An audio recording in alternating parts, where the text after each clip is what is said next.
I think that the key with that sequence is I'm a skier, and I wanted to give the audience a sensation that a downhill racer gets as he moves down the course at 70 or 80 miles an hour.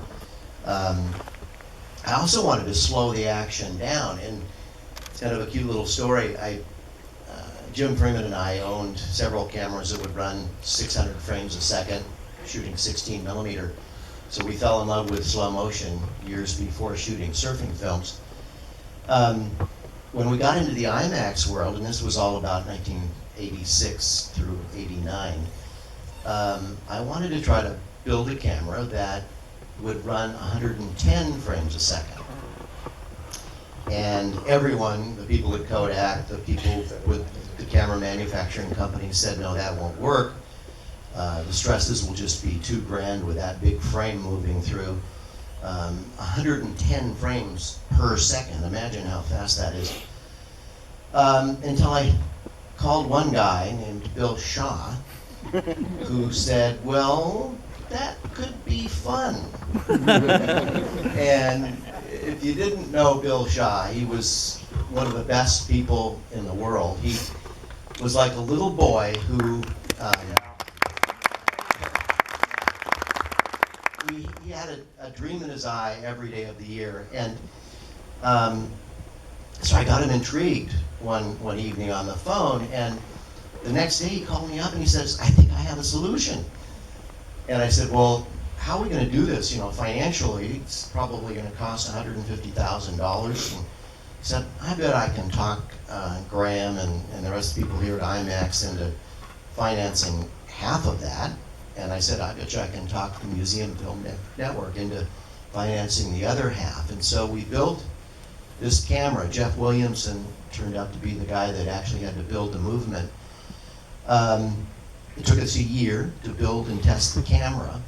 And then I had it to shoot the super slow motion shots of Maria skiing down the course, Nina Ananashvili, dancing at the Bolshoi Ballet in Russia, and all kinds of other shots in that film. But it really kind of goes to the desire to have a vision of what you really want to show on screen, and then persevering and getting people like Bill Shaw who has those same dreams, just to see whether or not it can happen, see whether or not it could actually work.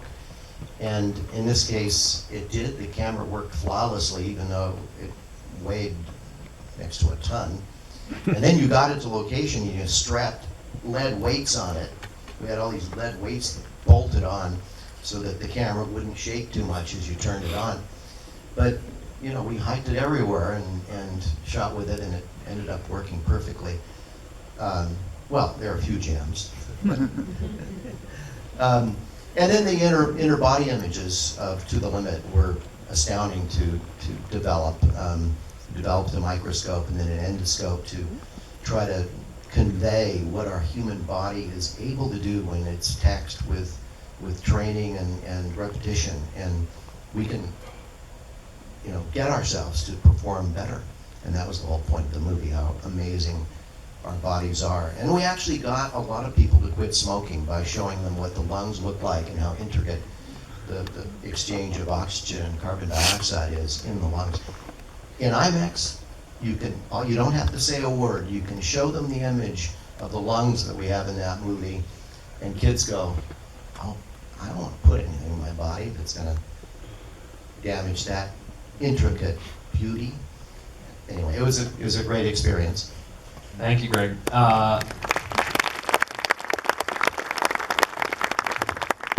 Steven, set up the next clip for us. Yeah, the next is beavers. A lot of preparation in that film. One of the most difficult things is finding fresh water that's clear enough. It took me a year and a half of diving in rivers and lakes all over Western Canada to find clean enough water. And I had seen it as a kid, but when I went looking for it, it's not common at all. So that was a huge deal. We had to raise the beavers for about 2 years.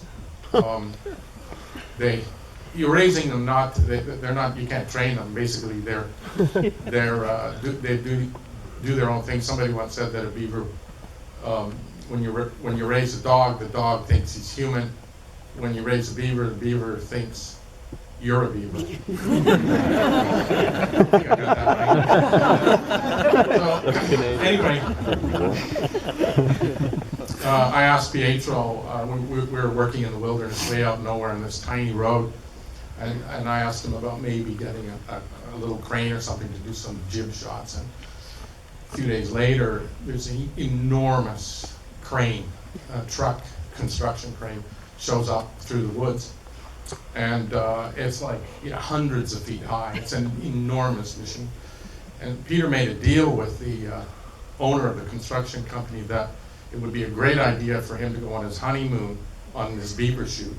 So we got the crane for nothing. So we set it up, and it was terrifying because we were hanging way up in the air, and we had 4 ropes to try to steer the thing. So we really hadn't thought about it that carefully. And so we rehearsed this shot about most of the day, about 10, 15 times, and we could never get it right. We wanted a beaver swimming out into the lake carrying a piece of wood, and he didn't want to do that much, and never got it right. And so it's one of my favorite all-time shots because we were running out of time, and I just said, well, let's do it, and it worked perfectly. And so you got to know that part of the story, or it's not as interesting. But it was in the era before space cam, and I wasn't really keen on helicopters, especially for an intimate subject. I wanted a sort of helicopter, a beaver helicopter, if you will, kind of flying around on their scale. So I think we accomplished that with the honeymoon and so on. Thank you very much. All right, let's run the clip for beavers, please.